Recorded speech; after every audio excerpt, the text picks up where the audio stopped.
कि मालदेव के पापा का नाम था गंगा और अपने पिताजी को मार के वो राजा बना था।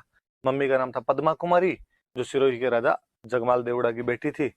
और अपने पिता के राज्यकाल में सेवकी वाले युद्ध के अंदर उसने वीरता का प्रदर्शन किया था। और उसके बाद में जब वो राजा बन गया था तब उसके पास में केवल 2 परगने थे, जोधपुर राजधानी और सोजत में उसका राज तिलक हुआ था। पर बाद में उसने 52 युद्ध जीते और 58 परगने जीते थे। मैंने कई बताया, उसने आसपास के क्षेत्रों पर कब्जे किए। नागौर में दौलत खान को हराया था, जालोर के अंदर सिकंदर खान को हराया था, भादराजून में उसने वीरा सिंधल को हरा दिया था, सिवाना के अंदर उसने डूंगर सिंह को हरा दिया था, जैसलमेर वाले भाटियों से उसने फलोदी छीन लिया था, मेड़ता में वीरम देव को हराया था, बीकानेर में जेत सिंह को हराया था। फिर हमने उसके संबंध पढ़े थे, मेवाड़ वालों के साथ क्या संबंध रहे।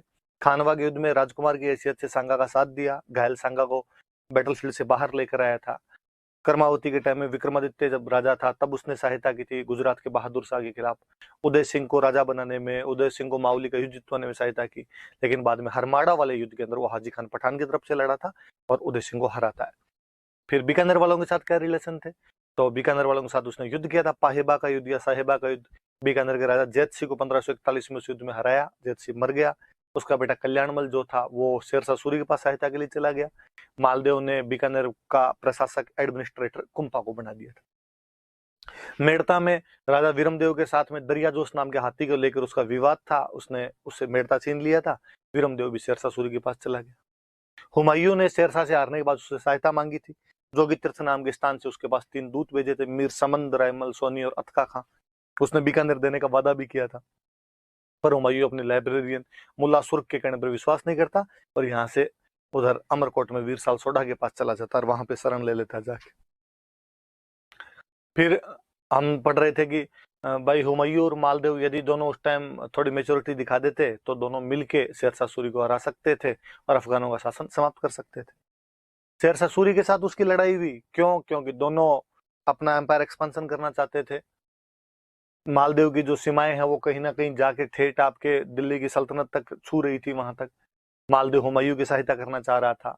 उधर शेरशाह है वो कल्याणमल वीरमदेव की सहायता कर रहा है। गिरी सुमेल का युद्ध हुआ, जैतारण का युद्ध भी कहते हैं, पाली में जगह पड़ती है। 5 जनवरी 1541 को शेरशाह फूट डलवा देता है, मालदेव वापस लौट गया। जैता और कुंपा लड़े थे उस युद्ध में, 12,000 फौजी थे। शेरशाह की तरफ से कल्याणमल वीरमदेव भी थे, 80,000 की फौज थी। फिर भी उसको अपने रिजर्व बटालियन जलाल खान जलवानी की सहायता से जीतना पड़ा और जीतने के बाद उसने कहा था कि मैं एक मुट्ठी बाजरे के लिए हिंदुस्तान की बादशाहत खो देता। फिर हमने पढ़ा कि खवास खान का कब्जा करके शेरशाह तो वापस चला गया था। जाते टाइम उसने जो मेवाड़ का राणा था उदय सिंह, उससे भी संधि कर ली थी। पर जैसे 1545 में उसकी मृत्यु की खबर आई, मालदेव जो सिवाना गया हुआ था, सिवाना जो कि राठौड़ों का शेल्टर हाउस था, वहां से निकल के वापस आया और उसने जोधपुर पर वापस कब्जा कर लिया था। फिर हमने उसके निर्माण कार्य पढ़े थे कि जोधपुर का परकोटा रैम्पार्ट बनवाया था, सोजत में, रिया में, मेड़ता में, पोखरण में किले बनवाए थे। उसके रूठी रानी उमादे जो जैसलमेर के राजा रणकरण भाटी की बेटी थी, भारमली नाम की दासी की वजह से नाराज हो गई थी, उसे हम रूठी रानी के नाम से जानते हैं। फिर उसके विद्वान थे ईसरदास जी, जिनकी किताब है हाला झालारी कुंडलियां, उसी का नाम है वीर सतसई। एक किताब है देवयान, एक किताब है हरिरस। और आसानंद जी जो पाहेबाग युद्ध में भाग लेने के लिए भी गए थे, जो उमादे को वापस भेज देते, तो उमादे भटियाणी कवित जो भारमली को लेने के लिए गए थे, तो बागा भारमली दुआ, और एक लिखी थी गोगा जीरी पेड़ी। और फिर उसकी उपाधियां हिंदू बादशाह और असमत वाला राजा।